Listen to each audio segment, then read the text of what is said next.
Aí uma coisa também que eu acho que aconteceu, que hoje é um dia bom, né? Mas assim, ela passou por um processo muito duro e que eu falo, a depressão, às vezes você não tem o direito de ter a depressão, né? A depressão ela é uma doença que às vezes a pessoa ela vai acumulando até o momento que ela teoricamente tem o direito de ter, porque às vezes você, cara, uma pessoa que ela não tem condição, ela tem que trabalhar todo dia, ela tem que estar ali num lugar todo dia, ela tem que fazer, ela tem, por exemplo, ela tem compromissos, ela não tem o direito de ter depressão.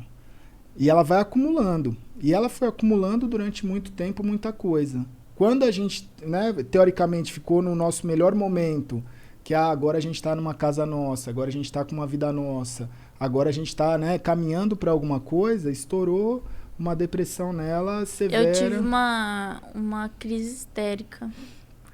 Aí, ele falou assim, vamos no psicólogo segunda, terça. Isso era, tipo, na quinta-feira. Eu falei, vamos segunda, terça e tal. Aí eu falei, eu pensei na minha cabeça, é muito tempo, é muito tempo. Chegou sexta-feira, eu tive uma crise. Aí ele ligou pro psiquiatra e falou, eu preciso de um horário amanhã. Aí o psiquiatra foi, abriu a clínica pra gente. Aí ele conversou comigo, eu só chorava, só gritava. Eu me cortava muito. E eu já cheguei a cortar meu pescoço também. Já tentei várias formas de me matar e de suicídio. E minha cabeça era só isso, sabe? Só coisa ruim, só depressão, só nervosismo, ansiedade. Eu ficava pensando nas coisas. E as coisas caíam muito sobre minha cabeça, sabe? Eu tinha um peso, assim, que eu não conseguia carregar. Uhum. Então, eu não sabia lidar com isso. Então, a dor que eu sentia era imensa. E quando eu tive a crise, ele ficou sentado na cama, olhando assim pra mim, segurando minha mão, porque ele não sabia o que fazer. Porque eu tava tendo uma crise tão histérica, que Tudo que ele podia fazer era não tinha o que ele fazer, sabe? Não tinha. ficar ali por você, né? E eu abraçava ele, tentava me acalmar, e assim, ia passando, sabe? E aí eu fui no psiquiatra, ele falou, depressão severa. Aí depois ele falou assim, transtorno de bipolaridade. Aí, transtorno de personalidade. Aí eu tenho, né? Hoje, chama TOC, né? Que é transtorno obsessivo compulsivo, que eu tenho.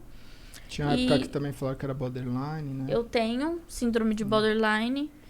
Como é que é a síndrome de borderline? Borderline significa estar no meio da linha. Assim, você não tá pra cá nem pra lá, você tá no meio. E a qualquer momento você pode cair pra um lado ou pro outro. É como se você estivesse andando numa corda bamba o tempo todo. Exatamente isso. Exatamente isso que você falou. Então, assim, eu nunca sei quando eu vou estar bem ou quando eu vou estar mal. Então, tem dia que eu acordo, assim, chorando. Eu falo, não queria ter acordado. Eu não queria estar viva. Eu não queria estar aqui. E aí eu choro. Aí eu tenho que tomar os remédios. O que eu tomo mais, que me ajuda, assim, é o Rivotril, né? Que ele dá aquela acalmada, que ele dá uma segurada nas minhas crises. Mas, assim, as crises que eu tive são eu tive uma ontem, anteontem. Antes de ontem. A minha mãe nunca me viu tendo uma crise, ela começou a chorar. Muito pesada. É muito pesado. E aí a falta de ar. Do nada isso. Do nada. Você tá bem, você tá trabalhando, do nada E começa... você não sente uma motivação. Não é nada que, tipo assim, aconteceu isso e desencadeou. É do nada. Não, é do nada. Sobe um negócio assim em você. Tipo, aí você começa a pensar, puta, o que eu sou, né? Não sou nada. O que eu faço? Não faço nada. Eu não sou boa pra ninguém, eu não Síndrome ajudo do ninguém. impostor. E aí você começa a se sabotar com a sua cabeça, né? Você se sabota. Então, porque o pensamento, ele é o que cria a gente, né? E são os meus pensamentos que E é me sempre. sabotam. O estrago é sempre de dentro pra fora, né? É É sempre impressionante. de dentro pra fora. Eu sou a rainha das frases, né? Eu sempre trago alguma frase que eu li, porque eu decoro muito. Eu sou muito assim. Eu tenho várias frases salvas, sabe, no Instagram, quando você vai salvando, assim? Sei. Me ajuda muito. Mas eu vi um outro dia que falava que assim como os navios, o que afunda o navio não é a água que está fora do navio, é a água que entra no navio. É. E assim como o que afunda a gente não são os problemas que estão à nossa volta, é o que a gente permite que entre. Então, a hora que a gente deixa alguma coisa entrar na gente, a gente afunda e é de dentro, não tem como. Não é o que está em volta da gente, né? Em volta pode estar calmaria ou pode estar enxurrada, não importa muito, importa o dentro. Que nem ele falou, que eles estavam no melhor Momento momento, bom, né? é. Tinham acabado de se mudar, estavam Lembra, noivos. Teve um dia que a gente foi no shopping, lá no shopping no Iguatemi. Foi. Não tinha ninguém no shopping. Já tava fechado, o pessoal tava indo embora e tal. Aí eu segurei na mão dele e comecei a chorar. Foi antes da pandemia ainda. Não tinha... Eu segurei na mão Do dele e nada. comecei a chorar. Ele falou, Do "Preciso ir nada, embora." do nada. Eu falei, eu quero ir embora, eu quero sair daqui. E assim, apertando ele, espremendo ele. Aí no elevador, chorando. Ele falou, você quer falar sobre isso? Eu falei, não quero. Sabe, eu não... Mano, quando me dá essas crises, eu só quero, tipo, ficar sozinha. Sabe, só quero deitar ali e ficar de boa, porque é muito pesado, sabe? Só quem passa por isso sabe. Só quem passa por isso entende como que funciona. E, não é uma coisa pra se brincar, não é uma coisa pra dar risada. Ou pra falar, não, eu tô aqui pra te ajudar. Mas, cara, a pessoa não tá ali pra te ajudar, porque ela não entende o que você tá passando. Ela pode tentar te ajudar. Te dar um suporte. Mas ela não vai te ajudar de verdade, né? Eu vi uma pessoa falando outro dia que parece que a depressão ela só é levada a sério quando a pessoa se mata, porque até chegar nesse ponto é frescura, né? Até chegar no ponto da pessoa cometer uma loucura, é frescura, não sei o quê. E era uma charge também outro dia explicando da postura que as pessoas têm com a depressão. E aí tava duas amigas conversando, uma falando pra outra assim, mas como é que você tem depressão se a vida é tão boa? Ela falou, como é que você tem asma se tem tanto ar?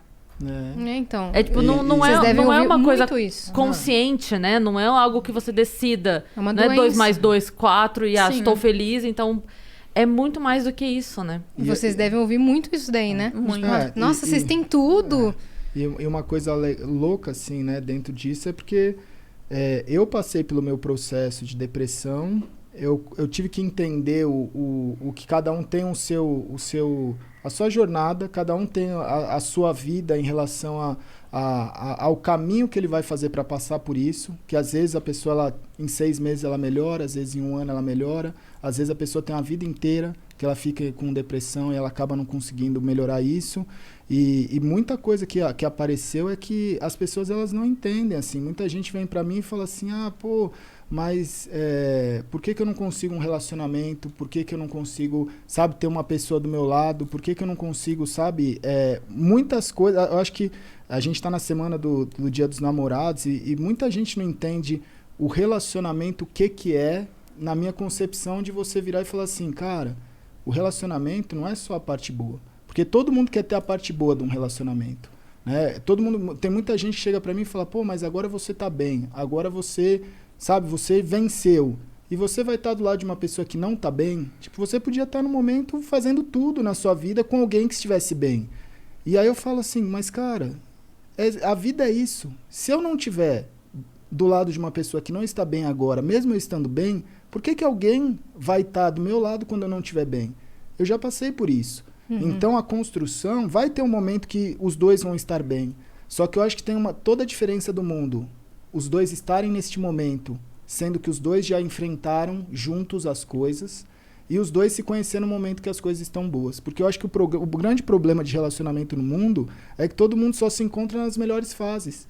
Então você vai pra balada, você tá numa festa, você tá numa viagem, você encontra alguém no melhor momento, os dois estão ali. Na primeira crise que qualquer um dos dois tiver, pronto, essa não é a pessoa que eu conheci. Desiste, né? Eu conheci uma pessoa feliz, por que eu vou ficar com a pessoa triste?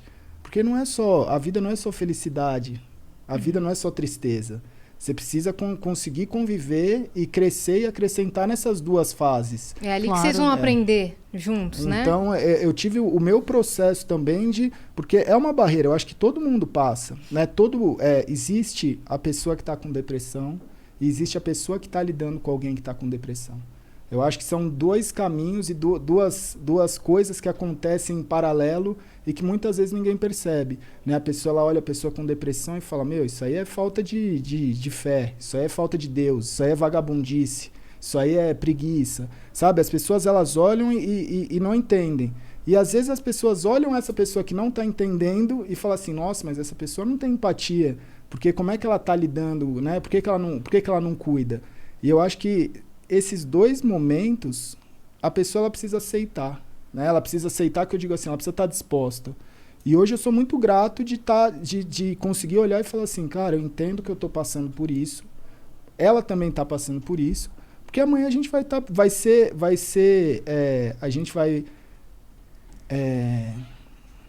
quando você fez algo para receber alguma coisa. Uhum. Eu prefiro pensar dessa forma, assim, de tipo, a gente vai merecer estar bem juntos. Uhum. Então, isso eu acho que são caminhos que a gente vai fazendo e que muitas vezes as pessoas chegam e não entendem e falam assim, pô, mas eu tô no meu 5º relacionamento e eu não consigo achar a pessoa. E aí eu falo, cara, relacionamento é difícil, velho. Você tem que entender e você tem que respeitar e você tem... Por isso, muitas vezes, tem culturas que as pessoas, elas meio que decidem com quem que o filho vai casar. Uhum. E eu já conversei com pessoas que vêm dessa cultura e eles explicam, falam assim, cara, muita gente acha ruim, mas eu tive que me relacionar com alguém, conhecer alguém, entender essa pessoa para nós dois estarmos bem pro resto da vida. Construir o amor. Construir o amor. Uhum. Eu acho que hoje em dia, independente de qual cultura, essa construção do amor, ela é muito difícil de ser feita, porque a gente é muito imediatista. Né? Quando dá certo, é bom, né? A gente tá mesmo numa fase em que se troca muitas coisas. De maneira geral, eu tô dizendo, né? Uhum. A gente, antigamente, tinha muito mais o hábito de consertar as coisas. Hoje em dia se troca as coisas. Tu quebrou, você troca. Quebrou, você troca. Estragou, você troca. Queimou, você troca. Uhum. É muito mais rápido a coisa, né? Sim. Sem contar que é tudo muito disponível. Pessoas disponíveis, aplicativo, rede social. Não que seja isso que vai determinar, mas eu digo que tá tudo muito mais fácil. O acesso é muito mais fácil. Sim. Então, o hábito vai mudando, né? Ela mesma, quando a gente tem alguma questão assim, ela não dorme enquanto a gente não resolver. Ela chama, ela briga e ela fala, enquanto a gente não resolver isso daqui... É porque eu tenho um problema que, tipo, eu sou muito nervosa. Sou muito nervosa. Ansiedade também? Ansiedade, assim, me mata, sabe? Mas eu tomo remédio pra isso. Tô passando com psicóloga. Inclusive, minha psicóloga é muito boa. Ela é formada em TCC, não sei se vocês conhecem. Terapia Cognitiva Comportamental. Eu vi que você tá fazendo um tratamento com neurociência. Não sei se você vai falar sobre isso. Também, eu e ele, né? Vocês dois, né? Nós dois. Mas ela é formada em TCC. Ela é formada em TCC. Então, é diferente da terapia normal. Porque a terapia normal, a psicóloga normal, ela te puxa desde criança, desde que você era pequena, e vem, sabe, falando sobre a adolescência, até chegar na vida adulta, etc. Esse TCC, ele já trata do agora. Do agora pra frente. Sabe? O que você tá passando, o que a gente pode fazer pra melhorar, por que você tá assim e o que a gente vai fazer pra amanhã você poder tá melhor, poder ajudar alguém, poder fazer alguma coisa diferente. Então, eu tenho muito essa parte de ansiedade. Então, quando, por exemplo, eu brigo com ele, ou a gente discute, faz alguma coisa, eu fico nervosa, eu vomito, me dá febre, sabe? Eu desmaio, eu viro o cão. Eu viro o cão. Mas eu resolvo com ele na hora. Eu não deixo nada pendente. E depois falo, a gente vai resolver isso. Isso na sua cabeça vai te cutucar, né? Vai me cutucar. E vai criar um problema maior, pode te dar uma crise, né? Porque é um processo também que quando... Eu acho que é muito natural, né? Quando você fala assim, a pessoa ela tá com algum problema de depressão. E aí você fala, vai no psicólogo, vai no psiquiatra, né? Cuida disso. a primeira coisa que acontece é a pessoa piorar, porque ela vai e ela começa a conversar sobre coisas que é o que machuca ela. Ela abre a gaveta e tira coisas dali de dentro que dói muito. É o desarrumar antes de arrumar, né? Então, e é um estágio que você vai ter que passar. Sim. Né? No caso dela, eu percebi, né, o próprio psiquiatra falou, ela precisa também não só mexer nessas coisas do passado, mas também reconfigurar a cabeça dela para aceitar que ela é uma pessoa boa, que ela é uma pessoa que merece, que ela é uma pessoa capaz, porque o seu cérebro ele vai sendo configurado ao longo da infância, da pré-adolescência, da adolescência. Se você tem uma pessoa te martelando o dia inteiro, falando que você não é nada, você vai achar aquilo pro resto da vida, né? E é difícil, até essa mudança de chave é difícil, né? Era isso que acontecia quando eu morava com meu pai. Ele falava, mas você fica aí jogando, você não ganha dinheiro com isso, você não se sustenta com isso... Você vai ficar aí o dia inteiro sem fazer nada, só no computador. Então, tipo assim, foi difícil no começo os meus pais aceitarem. Porque eu comecei com 9 anos, né? E assim, minha mãe e meu pai, 9 anos, a criança tá dando tiro aí. E eu joguei campeonato em LAN, já ganhei. CS, você já começou a jogar? CS. 1.6? Isso, 1.6. Amo! Então, eu joguei ontem, inclusive. Olha aí, 1.6, raiz. Olha aí. Raiz. Já fui pra LAN, já ganhei campeonato, já ganhei dinheiro, já ganhei prêmio. E teve eventos grandes em Campinas, como eu morava em Sumaré e Campinas era do lado, eu ia muito para eventos exclusivos, para jogos. Eu jogava X1, eu ganhava todos. Eu tenho todas as medalhas de X1 de primeiro lugar. E é só um mapa que joga ou não? São vários? Não, é um mapa só, que é o IMAP. Aí, tipo assim... Era o que eu sentia que eu queria pra minha vida. Só que com uma pessoa martelando ali na minha cabeça, falando, olha, isso não dá futuro. Você precisa estudar, você precisa ir pra faculdade, você precisa achar alguém, você precisa ter um filho, você precisa trabalhar e depois morrer. Tipo um ciclo. Só que a vida não é um ciclo. Eu não queria que minha vida fosse um ciclo. Então, eu me impus, falei, olha, é isso que eu quero, é isso que eu vou fazer. E se você gosta ou não... Foda-se.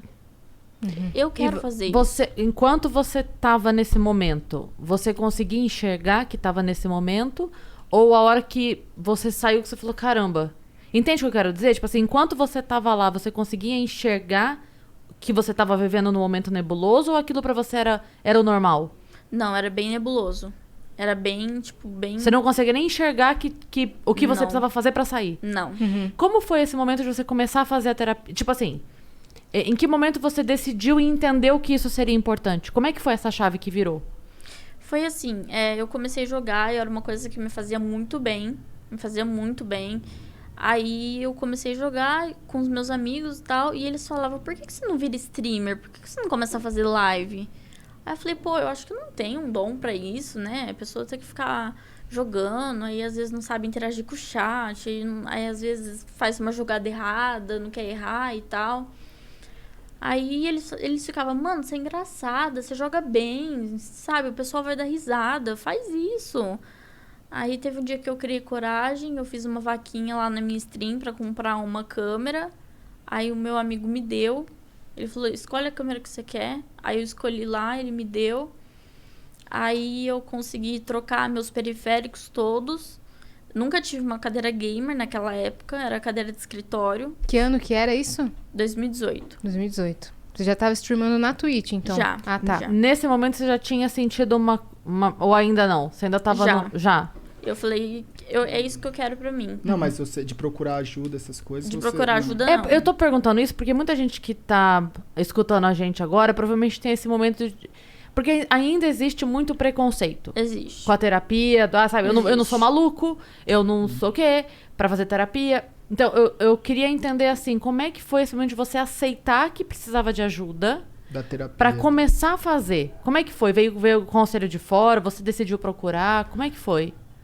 Muita gente de fora falava pra mim fazer terapia. Gente de 30 anos, gente de 20, gente de 15, gente de 40, sabe? De todas as idades falavam pra mim, você tem que fazer terapia. E num primeiro momento você achava ruim? Eu achava, eu falei, mano, eu não preciso de terapia. Tipo, eu tinha um preconceito enorme. Eu falava, eu não preciso de Ela terapia. nunca quis fazer. Eu nunca, ele sabe, eu nunca quis fazer. Tanto que a primeira vez que eu fui, eu parei de ir, porque eu falei, mano, eu não quero fazer. E eu olhei pra cara dele e falei assim, escuta uma coisa e me respeita. Em primeiro lugar, eu não quero fazer terapia. Porque foi o que quebrou a barreira, essa pergunta, assim, foi... eu sempre fui... É o que eu falo na live. Eu falo assim, cara, você tem que querer. E aí tem gente que até hoje vem, pô, Gal, obrigado, você salvou minha vida, que eu tava com depressão. Eu falo, cara, eu salvei sua vida se você me ouviu e foi buscar ajuda profissional. Porque quem salva a vida é psicólogo, é psiquiatra, é terapeuta. Eu não salvo a vida de ninguém. Eu posso te dar uma dica que vai te encaminhar para você ter a vida salva. Sim. E dentro de casa eu tava passando isso com ela e eu falava assim, você tem que ir, você tem que ir. Ela, não vou. Aí quando ela teve a crise, eu virei e falei, cara, agora não é uma decisão só sua, porque a gente tá agora no mesmo lugar. Então, deixa eu te levar e você vai sentir como é que é. E aí ela falou, nunca mais vou voltar. Porque ela ainda não estava aceitando. Ela não estava, né? Lembra, assim, ela não estava... E aí foi um trabalho de... Revisitar os problemas. Aí, nesse começo porque deve doer muito, Não né? é confortável, Não é né? confortável Claro de que jeito não. nenhum. Mas também tem esse lance que você estava falando antes, de, tipo assim, de fazer a pessoa entender que ela merece ser amada. Foi um que processo. depois de anos, alguém buzinando na tua cabeça, isso não dá em nada, você não é capaz. Hoje ela tá acostumada, porque foi o mesmo psiquiatra que me atendeu. A primeira vez que ela foi nesse psiquiatra e contou a história dela, aquilo machucou a ponto dela falar, não quero mais voltar nisso. E aí passou um tempinho, a gente foi, né, eu fui dividindo as coisas que também eu acho que, né, o que a gente conversava muito no sentido de, cara, vai doer, que é aquilo que eu falei, você vai precisar falar em algum momento. E aí ele também foi entendendo e começando a trazer coisas, eu acho que ele teve uma abordagem bem mais, né, que começou a entender, tanto que ela começou a gostar e falou assim, nossa, eu quero voltar de novo, né. Mas é tipo assim, parece bizarro, né, que eu vou falar, mas assim, o que me fez procurar ajuda foi a minha depiladora. Foi minha Foi depiladora. uma conversa? Porque assim, eu tava procurando em Alphaville algum lugar que depilasse a cera, sabe? Aí eu procurei vários lugares, não achei nenhum bom e tal. Aí eu achei um lá que era 5 estrelas. Eu falei, pô, vou nesse lugar aqui. Aí, eu gosto muito de depilar o buço, a cera, assim, o rosto, sabe? Aí eu falei, tá, vamos ver como que é, né? Aí eu fui, passei. A primeira vez que eu passei com a mulher, ela olhou pra mim e ela falou assim, você tem algum problema com ansiedade, né? Aí eu falei assim, tenho. E eu tô passando por um problema de depressão. Aí ela começou a conversar comigo. E ela é uma pessoa super zen. Ela, sabe... Te passou tranquilidade, assim, confiança. Ela me passou uma... Eu não sei nem explicar, sabe, o que foi. Aí ela falou assim pra mim... se você começar a fazer terapia, não começa a fazer terapia normal. Faz terapia com uma psicóloga que seja formada em TCC. E o psiquiatra já tinha falado isso. É. O psiquiatra dela já tinha recomendado pra gente fazer TCC. Caramba. Porque ele falou, o que ela tem, ela precisa, eu tenho pacientes que tem um quadro muito próximo dela e uma das únicas coisas que tem surtido um efeito muito, um efeito rápido, teoricamente rápido, é com o TCC. Só que quando ele falou isso, ela ia no psiquiatra para tomar os remédios, mas não era um negócio que ela sentiu prazer. Ela ia meio que na obrigação para ter um cuidado. Sim.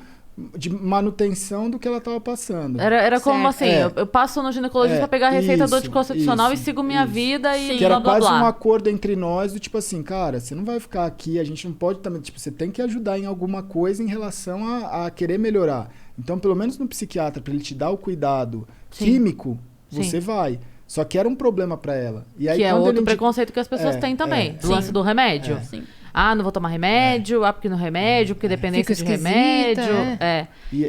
Quando eu precisei tomar Rivotril, pergunta pra ele o quanto eu chorei. Não, e ela Me chamou, e cada vez que ela ia no psiquiatra, aumentava a dose de remédio e ela saía da consulta mais chorando, falando, eu sou doente mental, e ele falou que a minha doença é mental, e agora... E a pessoa ela vai tendo, acho que, choques de realidades, de entender que está acontecendo com ela uma coisa que acontece com muita gente. É uma porcentagem muito grande da população que ou passou, ou vai passar, ou está passando por isso. E aí tem duas coisas, né? Porque daí tem gente que começa a tomar o remédio e aí simplesmente fala chega e para numa dose alta e não entende que o corpo precisa do desmame do remédio para o organismo naturalmente voltar a produzir, enfim, e voltar ao normal. E aí a pessoa acaba piorando. Então, assim... Eu já fiz isso. De parar do nada, né? Já. Eu falei, não, tô bem agora. E cortou. E aí, fiquei pior. Ele indicou a TCC, ela não quis ir. Aí, quando ela foi nessa depiladora... Porque eu não sabia da história da depiladora. Mas ela chegou um dia pra mim e falou assim... Mano, vamos marcar aquela psicóloga que faz o TCC? Tá vendo? Sempre vem do nada, né? Então... Quando é que você ia imaginar que na depiladora... Tipo, a pessoa que você mais ama do teu lado... Falando vamos... E você... tá bom. Não quero. Isso aqui. Do nada a depiladora vem e fala... Na primeira... Que dá um estalo, né? Cara, não adianta. E santo de casa não faz milagre. Então, você tá salvando a vida de um monte de gente aí. E depois disso, ela começou a ter uma melhora que a medicação dela já diminuiu muito. E ela faz, hoje ela, né, tem a consulta dela, hoje ela remarcou, mas ela não vê a hora. Ela não vê a hora, ela quer comer. O mês que vem é o aniversário dela, que é no mesmo dia da psicóloga dela. Ela quer passar a festa junto, ela não vê a hora de fazer sempre a consulta, sabe? Tá demonstrando evolução rápida. Inclusive, ela que me deu essa pulseira colorida aqui, ela falou que é pra proteção. Que fofa, cara.